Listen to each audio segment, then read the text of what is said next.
Okay, for what we have in number 25, okay, I modified the number of inches in terms of the classes, and I will tell you why.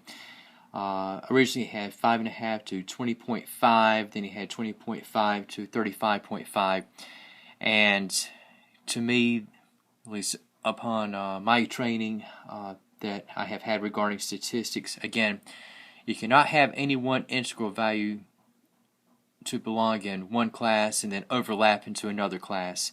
And so this is why I'm ending the upper class limits with the number 4, because strictly speaking, you cannot have any value to belong to more than one class, even though it's strongly implicit, about what the ranges are. It's not going to affect the widths per se, but you can't have 20.5 in both the first and second classes. I know that like 20.5 might be in reference to like 20.49999, and 20.5 would be like 20.5. Then you have a value that's just maybe right at it or slightly above it, almost tangential. But in the case of the modification, okay, I have adjusted the upper class limits, okay, preserving nonetheless a class width of 15 throughout, and the frequencies are still the same, okay, where we have the total number of recordings to be at 25. Now there will be a different dynamic that is going to be carried out in terms of the determination of the mean as well as the variance and ultimately the standard deviation. Now for what we have in the case of the class midpoints, again that's going to be taking the mean of the lower and the upper class limits, and the first of the class midpoints is going to be 12.95, and you want to add 15 at a time. Okay, since we're looking at a class width of 15, so we're ranging from 12.95 all the way up to the last of the class midpoints, okay, which will be 87.95. And in the case of after the adjustment of the group frequency distributions upper class limits, okay, in the segue to determining, okay, just what the mean is going to be, okay, first of all, okay, we have the product of the frequency and the midpoint. Okay, so we have in the set had 25.90 for the first class, second class have 83.85, third class 343.60. Then we have all the way up to the last class, so you have 3 times 87.95, so that product is at 263.85. So you had the sum of the products of the frequencies and the midpoints to be at 1283.75 if we carry out, okay, to the last decimal place. Now for what we have in the lead into the variance calculation, okay, again you're looking at taking the product of the frequency and the square of the midpoint, and in each of these sections can be attained by taking the product of the midpoint and again the product of the frequency and the midpoint, that is taking the product of the previous two column values. So you have 335.405, 27.95 times 83.85, you have 2343.6075.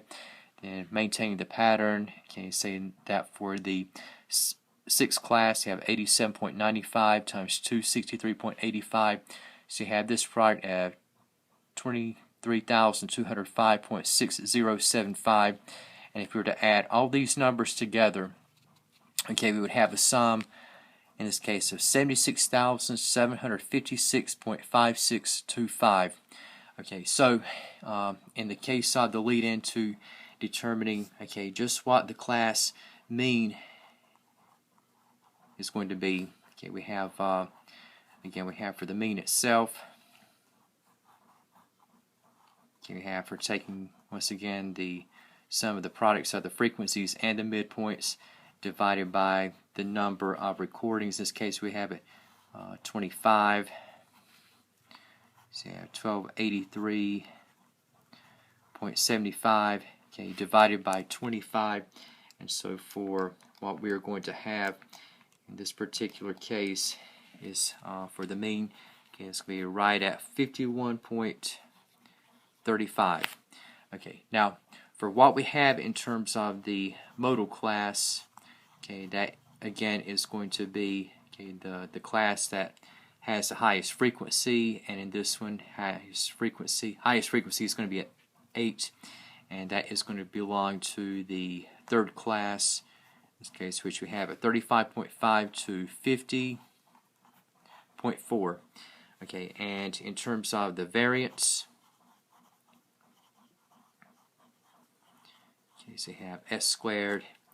Again, you have number of data items times the sum of the product of the frequencies and the squares of the midpoints, and you have minus the square of the sum of the products of the frequencies and the midpoints. And again, we have divided by n times n minus 1. So for what we have for the variance, okay, if we were to plug in accordingly, okay, so we have n is at 25, and we have again, we have for the sum of the products of the frequencies and the squares of the midpoints. Okay, so you have 25. You have, okay, again, 76,756.5625. And you have minus, again, the square of the sum of the products of the frequencies and the midpoints.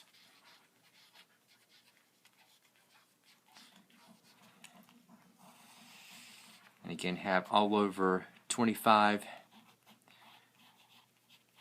times 24. Okay, and after substituting and breaking it on down,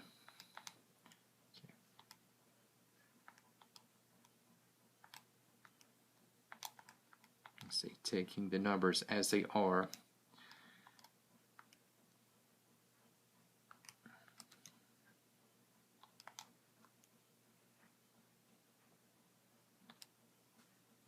Okay, so you have for the difference, okay, so you have 270,900 divided by 600.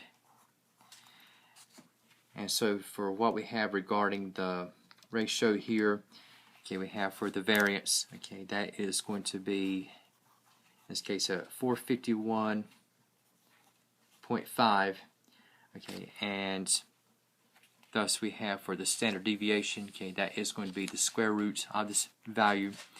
Okay, so we have for the sample standard deviation,